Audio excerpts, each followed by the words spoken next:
Hello बच्चों, आज कक्षा 9वीं की क्लास में आपका बहुत बहुत स्वागत है। अपन समाजी विज्ञान में भाग 4 पढ़ रहे हैं बेटा, अर्थशास्त्र। मैं दीप्ति शर्मा। आपको इसके पहले मैंने बेटा पालमपुर की कहानी सुनाई थी, जो एक काल्पनिक कहानी थी, है ना। आपने पढ़ी होगी, देखी होगी पीडीएफ में, है ना। पालमपुर की कहानी एक काल्पनिक कहानी थी बेटा, लेकिन बेटा उसके प्रश्न उत्तर आपको नहीं बने होंगे। तो आपको मैं इस पीडीएफ के माध्यम से क्वेश्चन के आंसर बता रही हूँ। आप कॉपी बनाओगे और इन सारे क्वेश्चन आंसर्स को कॉपी में लिखोगे। आपका टेस्ट होगा बेटा, तो इन्हीं क्वेश्चन आंसर से, मतलब जो क्वेश्चन आंसर मैं लिखवा रही हूँ, इसी के अंतर्गत आपको प्रश्न पूछे जाएंगे। ओके बेटा। तो पालमपुर की कहानी के प्रश्न उत्तर। पालमपुर एक कहानी बताई थी बेटा, एक काल्पनिक कहानी थी। तो उस गांव में कौन सा गांव था, कितने लोग रहते थे, वहाँ की आर्थिक व्यवस्था कैसी थी, वहाँ के मतलब गैर कृषि कार्य कौन कौन से थे, तो उससे संबंधित वो सारे प्रश्न हैं बेटा। तो पहला प्रश्न है बेटा, आप किताब में भी देखोगे, भारत में जनगणना के दौरान 10 वर्ष में प्रत्येक गांव का सर्वेक्षण किया जाता है। तो भारत में जनगणना कितने वर्षों में होती है बेटा? 10 वर्ष के दौरान। पालमपुर से संबंधित सूचनाओं के आधार पर निम्नलिखित तालिका भरिए। तो पालमपुर एक गांव है, कैसा गांव है? छोटा सा गांव ना, काल्पनिक कहानी है बेटा ये। एक छोटा गांव एक बड़े गांव रायगंज और एक छोटे कस्बे शाहपुरा से जुड़ता है। तो गांव का क्षेत्रफल कितना है बेटा? वहां का 166 हेक्टेयर है। ये आपके पहले क्वेश्चन का आंसर हुआ। फिर दूसरा है बेटा, खेती की आधुनिक विधियों के लिए ऐसे अधिक आगतों की आवश्यकता होती है तो उद्योगों को निर्मित किया जाता है। उससे आप सहमत हैं क्या? तो जो खेती की जाती है वो कैसी की जाती है? आधुनिक विधि से। हाँ, हम सहमत हैं। मतलब अगर कोई भी कार्य आधुनिक विधि से करेंगे तो हम तो आज सहमत होंगे ना बेटा? हाँ, हम सहमत हैं। आधुनिक कृषि की तकनीक के लिए अधिक संसाधनों की क्या होती है? जरूरत होती है। उद्योगों को मतलब नए नए उद्योग बनाए जाते हैं। आधुनिक कृषि आगतों जैसे नलकूप, रासायनिक उर्वरक, कीटनाशक आदि का उपयोग किया जाता है। काय के लिए? आधुनिक कृषि को बढ़ाने के लिए। इससे पता चलता है कि कृषि का उद्योग एक दूसरे के सामूहिक रूप पर निर्भर हैं, एक दूसरे के सहायक एवं पूरक हैं, और एक के विकास होता है तो दूसरा उसका अधिक पीछे नहीं रहेगा। तो ये आपके दूसरे प्रश्न का आंसर हो गया बेटा। फिर है, पालमपुर में बिजली के प्रसार के लिए किसानों को किस प्रकार की मदद की? मतलब जो पालमपुर गांव है वहां पर किसानों ने बिजली के प्रसार के लिए किस प्रकार, पालमपुर में बिजली के प्रसार के लिए किसानों ने निम्नलिखित प्रकार से मदद की। तो पहला है, विद्युत प्रकाश, पंखे, प्रेस एवं मशीनों से किसानों के घरेलू कार्य में मदद की गई। फिर दूसरा है, सिंचाई की उपयुक्त विधि हेतु नलकूप, पंपिंग सेट की, मतलब पंपिंग सेट को बिजली द्वारा चलाया गया। तीसरा है, कृषि उपकरणों जैसे हार्वेस्टर, थ्रेशर आदि ने किसानों की सहायता की। और फिर चौथा है, बिजली का उपयोग गांव में प्रकाश के लिए किया गया। प्रश्न 4 है, क्या सिंचित क्षेत्र को बढ़ाना महत्वपूर्ण है क्या? क्यों नहीं महत्वपूर्ण ना? सिंचित क्षेत्र को बढ़ाना अत्यंत महत्वपूर्ण है। इसके महत्व के लिए पौधों का जन्म, उनका विकास, फलन और फलना फूलना मिट्टी, जल और हवा के कुशल सहयोग पर निर्भर करता है। मतलब क्या सिंचित क्षेत्र को बढ़ाने के लिए आपको पौधे लगाना, उसका विकास करना, फलन, मिट्टी, जल एवं हवा के कुशल सहयोग का क्या होती है? आवश्यकता होती है। यदि चाय की असुविधा के कारण जल प्राप्त नहीं हो पाता तो फसल कैसी हो जाएगी? सूख जाएगी। लगातार जल में क्या होगी? कमी होगी। तो क्या होगा? अकाल का भय हो जाता है। मतलब अगर किसी गांव में जल की सुविधा नहीं होगी तो वहां की फसल कैसी हो जाएगी? सूख जाएगी। अगर जल की कमी होगी तो वहाँ क्या होगा बेटा, अकाल जैसी स्थिति उत्पन्न हो जाएगी।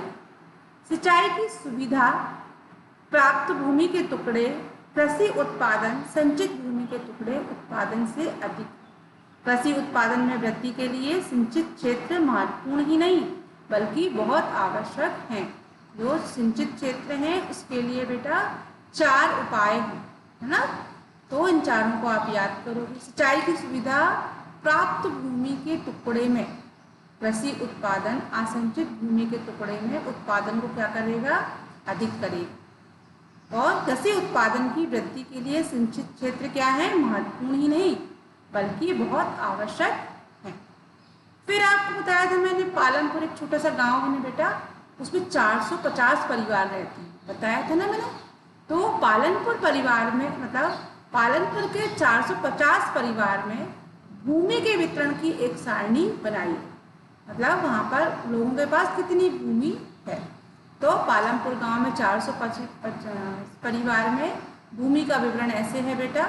तो वहाँ पर 150 जो व्यक्ति हैं वो कैसे हैं, भूमि हैं। और जो दलित हैं इनके पास मतलब कृषि कार्य करने के अलावा कोई कार्य नहीं, उनके पास भूमि नहीं है।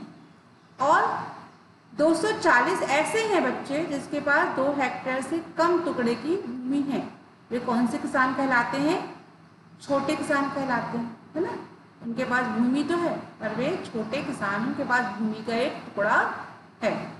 और 60 ऐसे हैं व्यक्ति हैं बेटा तो जिनके पास 2 हेक्टेयर से भी अधिक भूमि है। भूमि के टुकड़े के माध्यम से वे कार्य करते हैं और वे मध्यम और बड़े किसान कहलाते हैं। तो ये 450 परिवार हैं उनका इस प्रकार से विवरण है। फिर है पालनपुर में खेतीहर श्रमिकों की मजदूरी न्यूनतम मजदूरी से कम क्यों है। तब जो पालनपुर के खेतीहर श्रमिक हैं उनकी जो खेती है वो उनकी मजदूरी दर कम क्यों है। उत्तर में आएगा बेटा, पालनपुर में श्रमिकों की मजदूरी न्यूनतम मजदूरी से कम होने के निम्नलिखित कारण है। तो पहला है श्रमिकों की मजदूरी लाचारी और बेकारी। मतलब जो श्रमिक वर्ग होते हैं बेटा वे लाचार होते हैं, कमजोर होते हैं, उनकी बेकारी उसके कारण उन्हें क्या मिलती है, उन्हें न्यूनतम मजदूरी कम, मतलब वो काम मिल जाए उनको दाल रोटी चले इसके लिए वे कम मजदूरी में भी काम को क्या कर लेते हैं, स्वीकार करने के लिए विवश होते हैं। दूसरा है जमींदारों और बड़े किसानों द्वारा श्रमिकों का शोषण। जो बड़े बड़े जमींदार होते हैं बेटा वे अपने काम कराने के लिए छोटे जिनके पास जमीन नहीं है, जिनको खाने की दिक्कत है, उनको मधुआ मजदूर टाइप का बनाकर उनसे काम कराते हैं। तो ऐसे श्रमिकों का क्या होता है, शोषण होता है। फिर तीसरा है आवश्यक मात्रा में रोजगार का उपलब्ध नहीं। गांव में बेटा वहाँ पर आवश्यक मात्रा में रोजगार प्राप्त नहीं होता, इसलिए जो पालनपुर के श्रमिक होते हैं वे न्यूनतम मजदूरी काम करने के लिए क्या हो जाते हैं, तैयार हो जाते हैं, इसलिए आवश्यक मात्रा में रोजगार उपलब्ध ना होना।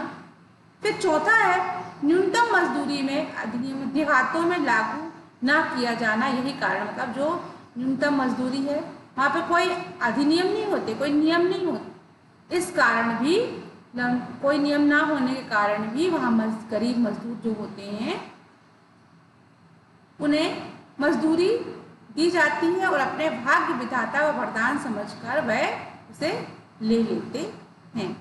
फिर है बेटा 7वां, अपने क्षेत्र में 2 श्रमिकों की बात कीजिए।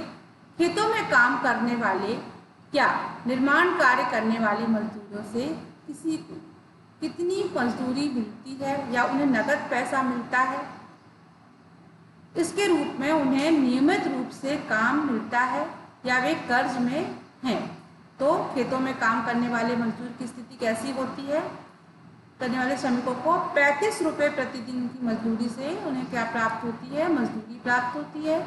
मजदूरी की राशि श्रमिक को पूर्ण रूप से नगद और कुछ को आंशिक रूप से अनाज के रूप में क्या होती है, प्राप्त होती है। दोनों पद्धतियों द्वारा अर्थात कुछ नगद और कुछ अनाज के रूप में से क्या किया जाता है, प्रदान किया जाता है। की भूमि में उत्पादन बढ़ाने के लिए उत्पादन बढ़ाने के लिए अलग अलग कौन से तरीके समझाने के लिए उदाहरण का प्रयोग कीजिए।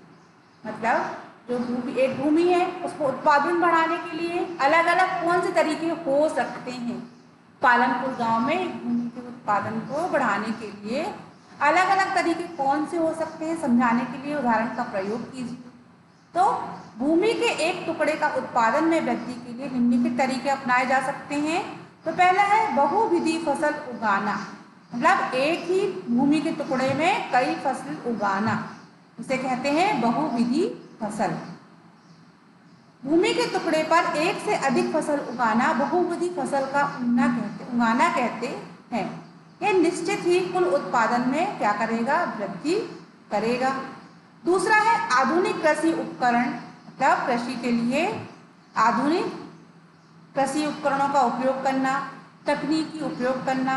एक HYV बीजों का उपयोग करना, ट्रैक्टर, नलकूप, हार्वेस्टर, थ्रेशर, रासायनिक उर्वरक, कीटनाशक का उपयोग एक ही भूमि के टुकड़े पर उत्पादन के लिए वृद्धि करता है। मतलब आप आधुनिक कृषि का उपकरण का इन सब का उपयोग करके वहाँ पे उत्पादन की वृद्धि कर सकते हैं, उत्पादन बढ़ा सकते हैं। फिर एक हार्वेस्टर, भूमि में मालिक इंसान के कार्य का ब्यौरा दीजिए। 1 हेक्टेयर भूमि की मात्रा में एक ही परिवार की आवश्यकता को पूरा करने के लिए बहुत है। मतलब 1 हेक्टेयर जो भूमि है, भूमि की मात्रा में मतलब उस परिवार की आवश्यकता को पूरा करने के लिए बहुत कम है। तो 1 हेक्टेयर में क्या होगा, है ना। तो एक परिवार के लिए ये सब चीज़ क्या है। इसके द्वारा अपने जीवन यापन के लिए किए गए कार्य का ब्यौरा निम्नलिखित है। तो खेतीहार मजदूर के रूप में बड़े किसानों जमींदारों के पास कार्य कर सकता है। कौन, एक मतलब इंसान जो श्रमिक है, वो उनके पास कुछ नहीं, बस 1 हेक्टेयर भूमि है, उसके परिवार के लिए पर्याप्त नहीं है। अपने परिवार के सदस्यों को रोजगार के लिए शहर भी भेज सकता है। फिर गांव में धनी लोगों के पास नौकरी भी कर सकता है। कौन, एक मजदूर पर, है ना। गैर कृषि कार्य हेतु पशुपालन, मछली पालन, मुर्गी पालन आदि कार्य भी कर सकता है। कार्य के लिए अपने मतलब कार्य को बढ़ाने के लिए वो कौन कौन से कार्य अपने जीवन यापन को अच्छा करने के लिए कौन कौन से कार्य कर सकता है। तो वह क्या क्या कर सकता है, खेतीहार मजदूर, बड़े किसानों और मजदूरों के पास कार्य भी कर सकता है। अपने परिवार के सदस्यों को रोजगार के लिए शहर भी भेज सकता है। और गांव में धनी लोगों के पास वह नौकरी भी कर सकता है, जिससे उसके जीवन अपने घर का, उसके परिवार का पालन पोषण आराम से हो सके। या फिर वह गैर कृषि कार्य जैसे पशुपालन, मछली पालन, मुर्गी पालन आदि कार्य भी कर सकता है। फिर है बेटा 10वां प्रश्न है, आप बुक में देखोगे 10वां प्रश्न। मझोले और बड़े किसानों में कृषि पूंजी प्राप्त करने हेतु छोटे छोटे किसानों को कैसे भिन्न है। तो बड़े एवं मध्य किसानों की पूंजी की आवश्यकता, उनके द्वारा की गई कृषि क्रिया उत्पादन अधिशेष को सूचित हो जाती है, वित्तीय रूप से सबल होते हैं, इसलिए उनके लिए सरकारी एवं ग्रामीण बैंकों के कर्ज प्राप्त करना आसान होता है। शहरों में कार्य करने वाले उनके परिवार के सदस्य भी उनकी वित्तीय सहायता करते हैं। छोटे किसान बड़े किसानों साहूकारों के बीच ब्याज दर कर्ज प्राप्त जो कि ऋणग्रस्त और चुंगल में फंसा देती है। फिर 11वां प्रश्न है बेटा, सविता को किन शर्तों पे तेजपाल ने कर्ज मिला। ब्याज दर पर बैंक से कर्ज मिलने पर सविता की क्या स्थिति थी, इसके निम्नलिखित कारण है। तेजपाल से ऋण प्राप्त करने, तेजपाल सविता को 24% ब्याज की दर से 4 महीने के लिए क्या दिया, उसने कर्ज दिया, जो ब्याज की दर कैसी थी, बहुत ऊंची थी। सविता को यह भी वचन देना पड़ता था कि वह कटाई के मौसम के खेतों में श्रमिक के रूप में 35 रुपए के प्रति से वह काम भी करेगी, मतलब वो ऋण भी लेती थी और वह साहूकार को यह वचन भी देती थी अपने क्षेत्र के कुछ पुराने निवासियों से बात कीजिए। मतलब जो पालमपुर गांव है, तो वह कह रहा है कि अपने क्षेत्र के कुछ पुराने निवासियों से बात कीजिए और पिछले 30 वर्षों में सिंचाई और उत्पादन के तरीकों में हुए परिवर्तन की एक संक्षिप्त रिपोर्ट बनाई। मतलब जो गांव है वहाँ पे जो सिंचाई की व्यवस्था है, उत्पादन की व्यवस्था है, उसमें कोई परिवर्तन हुआ है तो उसकी एक संक्षिप्त रिपोर्ट दीजिए। अपने क्षेत्र के कुछ प्रतिष्ठित व्यक्तियों से बात करने के पश्चात सिंचाई के साधनों का विकास प्रतिक्रिया का ज्ञान हुआ। पहला, प्राचीन काल में सिंचाई के लिए हुए इस्तेमाल किया जाता था। सिंचाई के लिए पानी की प्राप्ति नहर द्वारा की जाती थी। तालाब और नदी नाले के पानी का उपयोग सिंचाई के लिए किया जाता था। फिर स्वतंत्रता प्राप्ति के पश्चात सिंचाई की पद्धति में क्रांतिकारी परिवर्तन हुआ, जिसमें पंपिंग सेट और नलकूपों का प्रयोग पर्याप्त मात्रा में सिंचाई के लिए किया जाने लगा। ठीक है बेटा, तो ये सिंचाई के लिए जो नए तरीके हैं किए गए वो उसके बारे में बताएं। फिर प्रश्न 13 है बेटा, आपके क्षेत्र में कौन से गैर कृषि उत्पादन कार्य हो रहे हैं, इनकी एक संक्षिप्त सूची बनाइए। हमारे ग्रामीण क्षेत्रों में किए गए गैर कृषि उत्पादन कार्य निम्नलिखित हैं। तो पहला है पशुपालन, मुर्गी पालन और मछली पालन। ये क्या है? गैर कृषि उत्पादन कार्य। और दूसरा है कुछ शिक्षित लोगों द्वारा नर्सरी पाठशाला, मतलब कुछ गांव के शिक्षित लोग हैं, उन्होंने नर्सरी पाठशाला और प्राथमिक शिक्षा के लिए पाठशाला की स्थापना की। पांचवा है गांव में दूध एकत्रित करके शहरों की आपूर्ति, सिलाई कढ़ाई प्रशिक्षण केंद्रों की स्थापना और शिक्षित लोगों को कंप्यूटर का प्रशिक्षण देना। ये क्या हुआ? वहाँ पे गांव की क्या है, ये एक छोटे से गांव की व्यवस्था, ग्रामीण व्यवस्था है जो गैर कृषि कार्य में के अंतर्गत आती। तो पशुपालन, मुर्गी पालन, मछली पालन। फिर कुछ हुआ तो कुछ शिक्षित लोगों द्वारा प्राथमिक शाला खोल ली, नर्सरी खोल ली, तो पाठशाला की स्थापना कर दी। फिर गांव से दूर एकत्रित शहरों में आपूर्ति करना, मतलब गांव में जो भी उत्पादन हो रहा है तो उसकी आपूर्ति के लिए कार्य करना। फिर सिलाई कढ़ाई प्रशिक्षण केंद्र की स्थापना करना और शिक्षित लोगों को कंप्यूटर का प्रशिक्षण देना। ये गैर कृषि उत्पादन कार्य के अंतर्गत आते हैं। फिर ये बेटा गांव में अधिक गैर कृषि कार्य प्रारंभ करने के लिए उपाय। गांव में गैर कृषि कार्य के लिए निम्नलिखित कार्य किया गया। तो परिवहन का विकास, गांव और शहरों के बीच संकल्प, उत्तम सड़क बनाकर गांव में कृषि के अतिरिक्त उत्पादन शहरों में भेजा जा सकता है। मतलब जो गांव का विकास है उसमें उसमें कार्य तो सबसे पहले परिवहन का विकास करना चाहिए। गांव और शहरों के बीच संकल्प, मतलब सड़क जोड़नी चाहिए, सड़क बनानी चाहिए। फिर गांव में कृषि के अतिरिक्त उत्पादन को भी शहरों में भेजना चाहिए। और दूसरा है इसी प्रकार शहरों से गांव के लिए आवश्यक वस्तु मोबाइल बुलाई जा सकती हैं। फिर है संचार का विकास, मतलब गांव के विकास के लिए संचार का विकास, गांव और देश विदेश से जोड़ा जा सकता है। फिर है चौथा, सरकार द्वारा गाँवों में उद्योग धंधे, मतलब जो छोटे छोटे उद्योग धंधे, कुटीर उद्योग भी स्थापित किए जा सकते हैं। गांव में रोजगार के अवसर में वृद्धि भी की जा सकती है। फिर ग्रामीण कल्याण योजना विकसित की जा सकती है, मतलब जो छोटे से गांव में है वहाँ पे ग्रामीण सरकार द्वारा भी बेटा बहुत सारे कल्याणकारी योजनाएं चल रही हैं ग्रामीण विकास के लिए।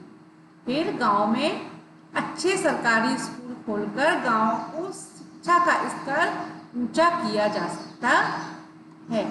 तो ये आपने पढ़ा गांव के गैर प्रारंभिक, मतलब जहाँ वहाँ पर जो उपाय हैं वो इतने हैं बेटा, 7 हैं। इनको आप सारे पूरे 14 प्रश्न हैं बेटा।